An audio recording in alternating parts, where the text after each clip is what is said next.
If there's anything that makes me proud to be a Nigerian, it would be our varieties of food, especially the swallow. You know, that one where you have to cut a small portion of, then make a mold, and then dip it in soap.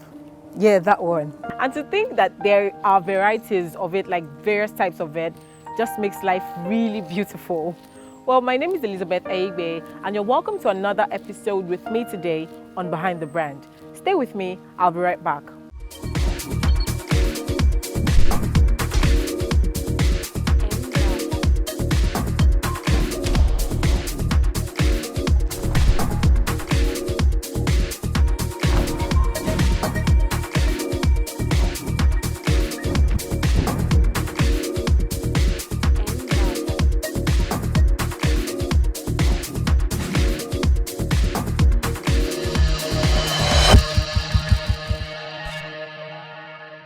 You're welcome back. You're still watching Behind the Brand. Today we're going to be talking about fufu. Yes, we're picking fufu as the particular swallow that we'll be discussing today. Yes, and we all know how great fufu tastes like, or most of us know the great taste of fufu when it is combined with just the right soup. And luckily, we have various types of soup. We have the vegetable soup, we have the melon soup or the egusi soup, we have the okra soup and the draw soup and various other types of soup. A professional is going to be taking us through the whole process of making fufu, right from planting the raw materials up until the finished product, the fufu. And don't go anywhere as I take you on this journey.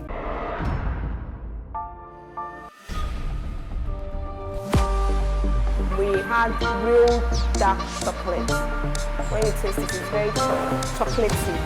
You understand? We put There's always one form of contrast or the other. Either contrast in the labels.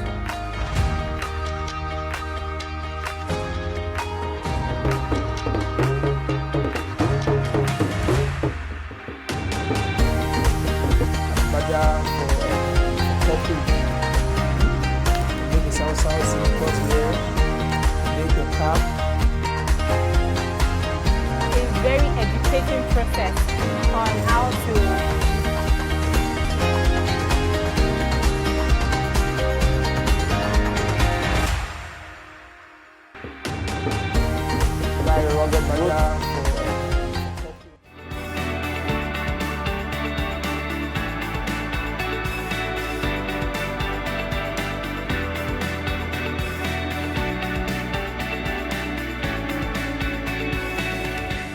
My name is Sunday Marigold, and I'm from Delta State.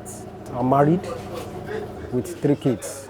I'm an engineer by profession. I studied electrical electronics engineering, the Polytechnic Ibadan precisely. I actually started this business far back in 2015, precisely.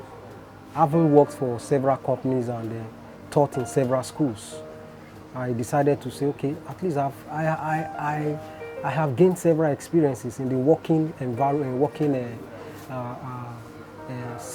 companies. And I said, to start up, what do I do?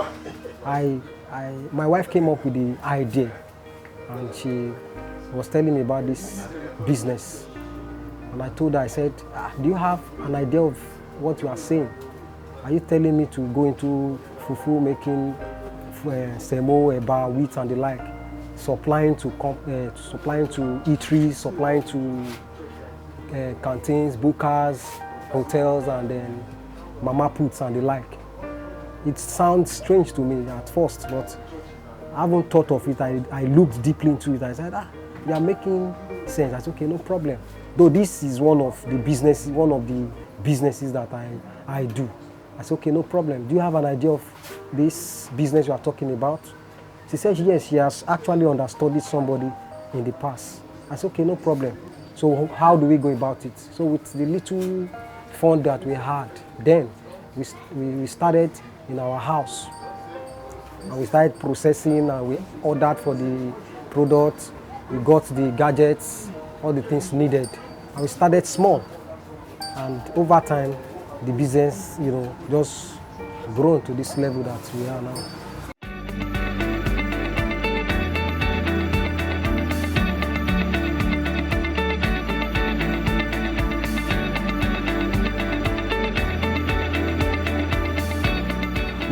entails processes starting from the farm.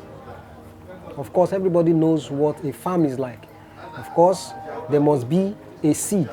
But in this case, it's not a seed, it's a stem. You plant the stem on the ground, on the farmland. The stem grows after much, what do you call it? After much tending, weeding and the likes. After that, you get to a point, you harvest. I don't know if probably you have seen cassava tuber before, but harvesting it is in form of tuber. After harvesting the tuber, you assemble the tubers. When you assemble these tubers, then people peel. They peel the tuber because the tuber has bark or cover, just like yam. Good. Now, it is this bark that is, is being bagged. They bag this bark and keep it. Allow this cassava to decay. After decomposition, then they sieve. Because of course, when it decomposes, there are shafts in it. So they separate the shaft from the main raw material. It is this raw material that is sieved over time. When they sift it 1 or 2 times, then they can now start selling. But in sieving, when you sieve, you can sieve it and process it like that, like the way we are doing here now. The finished product of what they have sieved is what we start using here. You understand what I'm saying? And our own process of making it, there are several ways of making fufu. This is one of the major ways of making fufu. Here, what we do is that the product that has been sieved, you understand, the decomposed product that has been sieved is bagged and sent from the market. You understand? Then what we do is we now mix it. We use a mixer, or you can manual mix, or you use a mixer to mix it for smoothness and fineness of the product. After mixing, we mix it with water. You get what I'm saying? You mix it with water, then you must not put excess water because for it not to be too soft. Then if you want to make it strong, because there are some categories of people that like eating strong fufu. So if you want it to be strong, you reduce the quantity of water that you put. But if you want it to be soft, then the quantity of water that will be in it will be more. So that it will be what? Soft. You pour it into the frying pan, like you can see. Pour it into the frying pan, the pot rather. Then pour it into the pot, then you mix. You keep stirring it. You keep stirring. While you are stirring, of course, it must be on top of the fire, the burner there. You stir. Over time, it tends to coagulate. When it coagulates, you cover. So it's consistent covering.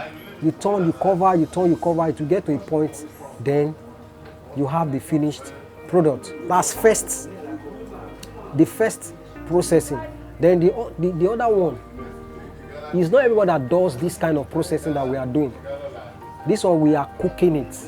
You understand? Stirring on fire until it coagulates and gets to the finished product. But the other process is what the Calabar people does. They don't stir their own. They mold their own. They mold it, put it inside nylon, then get a pot, put water in the pot, then put it inside. Then boil the water. You understand what I'm saying? They boil the water over time. After say 15 minutes, after boiling, then they bring it out. They unwrap the fufu that has been wrapped. They unwrap it, put it inside a mortar, then pound it for like 10-15 minutes again. They wrap it again, put it inside the pot, cook it again. I think they do that for like 2-3 times. Then after that, they have their finished product. Some persons like to eat the first one, which is the stirring that I said. Stirring, in the pot till it coagulates. Why some persons like eating the one that you mold, put inside pot, pound, mold, put inside pot, pound. But me personally, I like eating the one that I stir.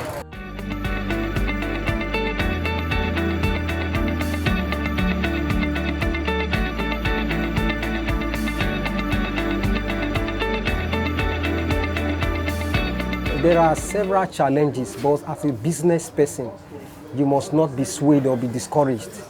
One of the challenges we face around, is the challenge of transporting the products down. Apart from that, the market is flooded. You understand? It's flooded with this product cheapishly. But because we know what we are doing, because we are confident on our product, we are not swayed. It's like when you are selling something for 10 naira, somebody is selling it for 2 naira. The person is spoiling your market. But because you are confident in what you are doing and your product is of high standard, you stick to it and keep it up. Well, I would say the business is lucrative, very, very lucrative. Reason number one is that you don't need to have a very big capital to start the business. With a little amount of money, you can start the business and you definitely make profits, depending on how proficient, depending on how smart you are to manage the business efficiently. So the business is very lucrative. One of the advantages I enjoy is that one, I don't need to go out and buy the product if I am feeling like eating the product. You understand? And nobody tends to limit the quantity I eat. If I want to eat any amount of the products that I sell, you understand? I eat it at my own will, at my own time, the quantity that I want, I eat. Then another advantage is that through this business, at least one or two things, are done. I pay my rent, I pay my children's school fees, I attend to certain, financial responsibilities in the society. I pay my bills, pay my water corporation. In fact, this business is funding virtually 80% of all my financial responsibilities. The pills, of course, they are waste products. Of course, in agriculture, in the production industry, there is nothing that is a waste product. Do you understand what I'm saying? Every waste product is a raw material for another product. I don't know if you have heard of that before. That waste product can be a feed, you understand, for livestock, like pigs, do you understand? Like goats, like, other, livestock animals. They can be, while after that waste product, the waste product can even be placed in the sun when it's dried up. You understand? When it's dried up, you can use it to make fire, to rekindle your fire, especially those that are in the rural area. You want to cook by using firewood or whatever. The dry part of it, you can use it to start up your fire. So it's not just thrown away.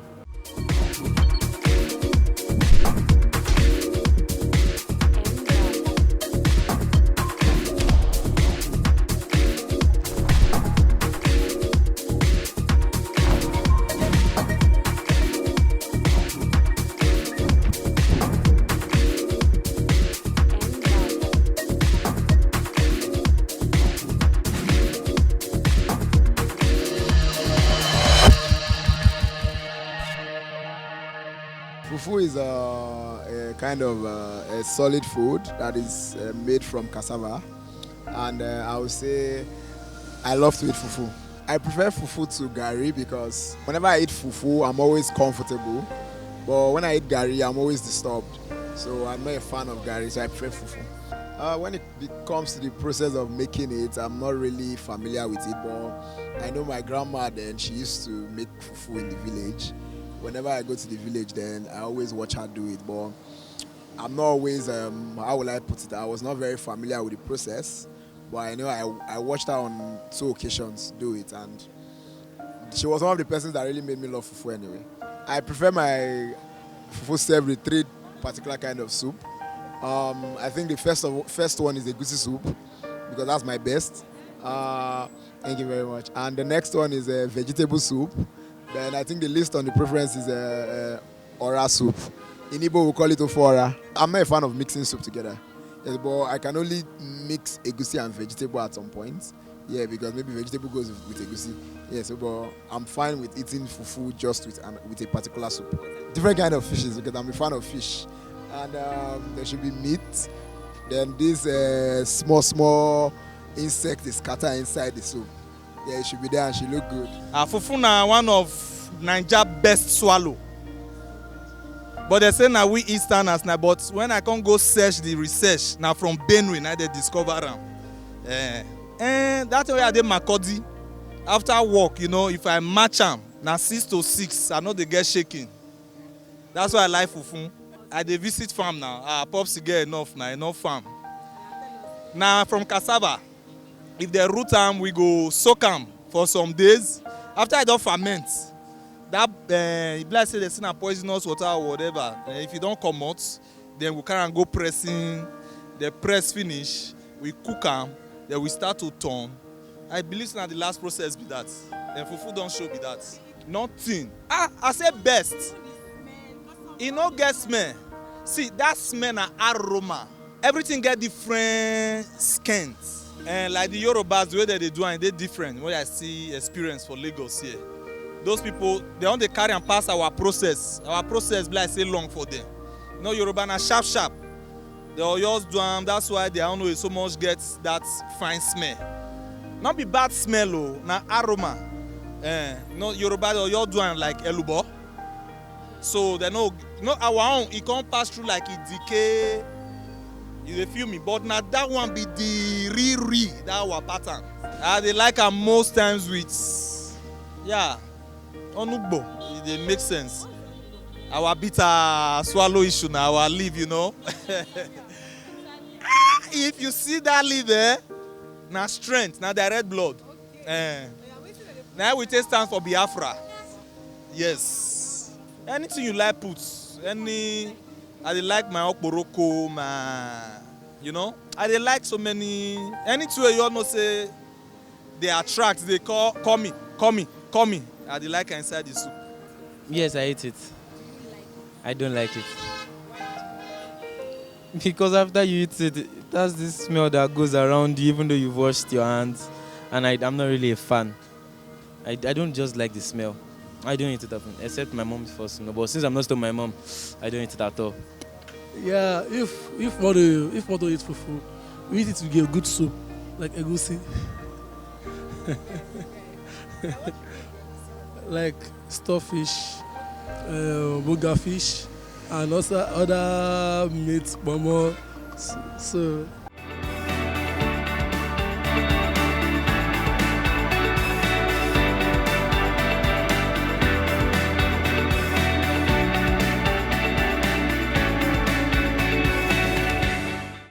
A very educating process on how to make fufu. Thank you so much, Mr. Sunday, for taking us through that process. And as we can see in the finished product here, we can see that the color did not change so much because from the beginning we had a white grinded cassava, and now this one is like a cream color and or off-white, if you like to say. And the fact that it is well cooked, it looks so well cooked, and I cannot wait to try it to see the texture and the taste. And I would like to add that it doesn't actually have that terrible smell that usually comes with some fufu.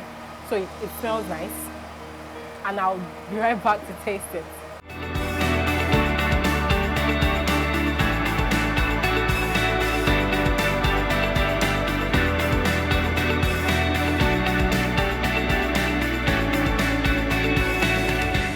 The texture of this fufu is really nice. It is not so hard and it is not too soft either, and it's really smooth. There is no siege or any form of stone or what we call it a net, yeah. And the smell, like I mentioned before, it doesn't smell bad. And before I continue with this, do make sure that you join me next time on this same station as I take you on various and beautiful adventures on Behind the Brand. My name is Elizabeth Aigbe.